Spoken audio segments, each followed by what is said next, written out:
The sunlight of the afternoon danced off the streamlined lines of the Porsche 911 in our driveway, its specially ordered ballet slipper pink color shining like a battle honor. It wasn't merely a vehicle, it was a 3-year project of devotion. A 10-year anniversary gift for my wife, Dr. Lena Harris, to commemorate her decade as a pediatric neurosurgeon. We had both clawed our way to success from modest means in Atlanta's Crestwood neighborhood. I created a cybersecurity business from scratch. Lena spent years doing med school and residency, saving lives under unimaginable stress. The $160,000 Porsche was a testament to our struggle, our perseverance, and Lena's childhood dream.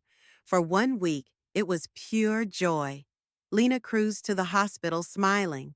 Neighbors gave compliments and high fives, everyone but the Whitmores. Cindy Whitmore and her seldom spotted hedge fund spouse, Lawrence, had relocated 6 months prior with their daughter, Brooke. Cindy was passive-aggressive in her comments from day one about the changing neighborhood, never failing to eye us, the sole black family on the block. Brooke recently graduated from high school and, resentful of Ivy League rejection letters, spent her days pouting by their pool. 8 days post-Porsche, their sense of entitlement overflowed. I was getting ready to make a pitch to our top client when Cindy and Brooke stormed up our driveway in identical pastel-colored tracksuits. "Mr. Marcus Reed," Cindy started in sugary sweetness, "we must discuss that automobile." I glanced at my watch. 8:15 a.m. "Good morning, Cindy. What is it?" "That pink Porsche is an issue," she snapped. Brooke folded her arms. "It should be mine. I've been telling everyone I'm getting one just like it." Cindy continued, "Lawrence promised her a pink Porsche. Now that your wife has one the same color, it seems like Brooke is copying her." I looked at her in amazement. "You're angry because my wife's car is matching your daughter's wish list?" Cindy's voice turned acidic. "It's hard to believe you could afford that car." I bristled. "What are you suggesting exactly?" Her eyes slit. "Let's just say it's unusual in a neighborhood such as this." "In a neighborhood such as what?" I asked. "You know what I mean," she snapped. "This is Crestwood, not where you're from. You people—" Brooke interrupted. "Mom, just make him sell it to me." Cindy attempted to pay money. A reasonable price. It would mean more to Brooke. I shook my head. "It's not for sale. Lena worked for this." Brooke scowled. "This is not fair. Daddy says I get what I want. No one should have a nicer car than me." "Get off my land," I told her, recognizing where this was going. Cindy would not leave. "We're not going anywhere until you sell it. Maybe the dealership should look into how you acquired it." Then Brooke yelled an insult. Our neighbor, Mrs. Lynn, hosing down her roses, stopped dead. I pulled out my phone and recorded. "Repeat that," I told her. Cindy reached for my phone, but I moved away. "Leave, or this goes to the police and my lawyer." They took off. I called Lena right away. She was shaken but steady. We hoped it was over. We were mistaken. Days later, Lena received the following note on her hospital SUV. "This car doesn't belong to you. Sell it or else."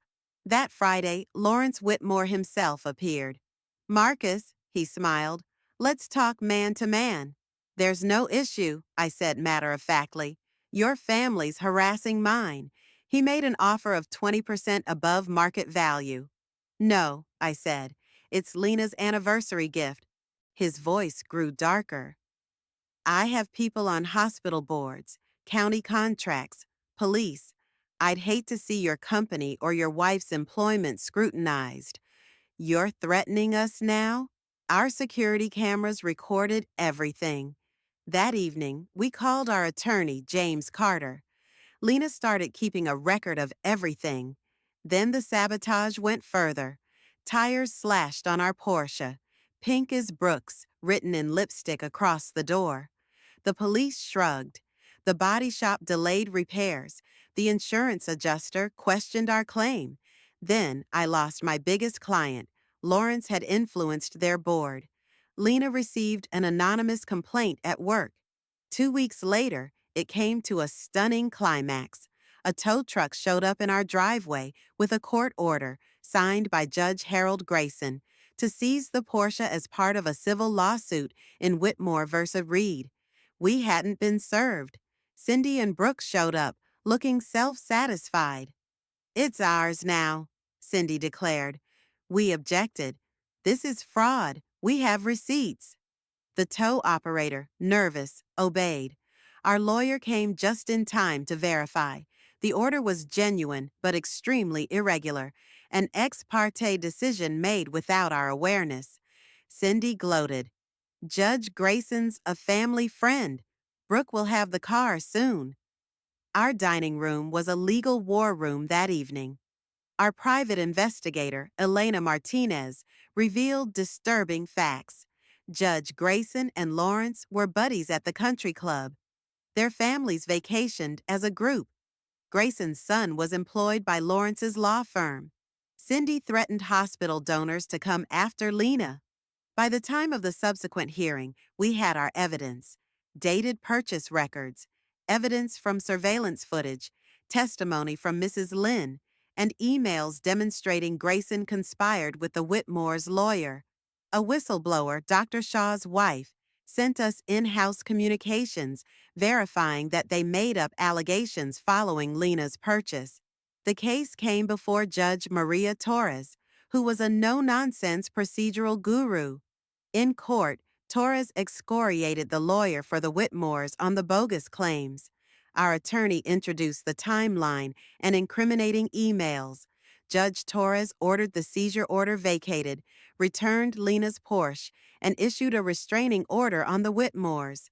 "You've abused the law," she said to Cindy, who complained. "Do you know who my husband is?" "In my courtroom," Torres said. "Only the law exists." Torres referred the case for criminal and ethics probes. Our $1.2 million lawsuit became viral.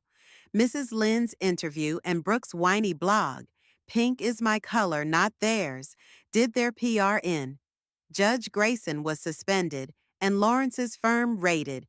Financial crimes exposed. He received a 7-year sentence. They sold their mansion and got a condo.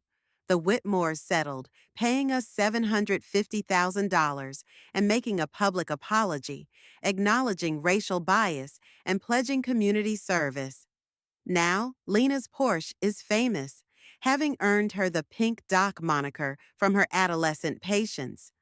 I integrated DEI training into my firm, and we established a STEM scholarship fund with a portion of the settlement. At the following neighborhood gathering, a new anti-harassment policy was voted in, inspired by our case. Driving home in the Porsche with a grin, Lena chuckled. If they had simply admired the car, they'd still have their mansion. Their greed revealed their true colors, and ultimately, the pink Porsche was more than a present. It was a token of justice,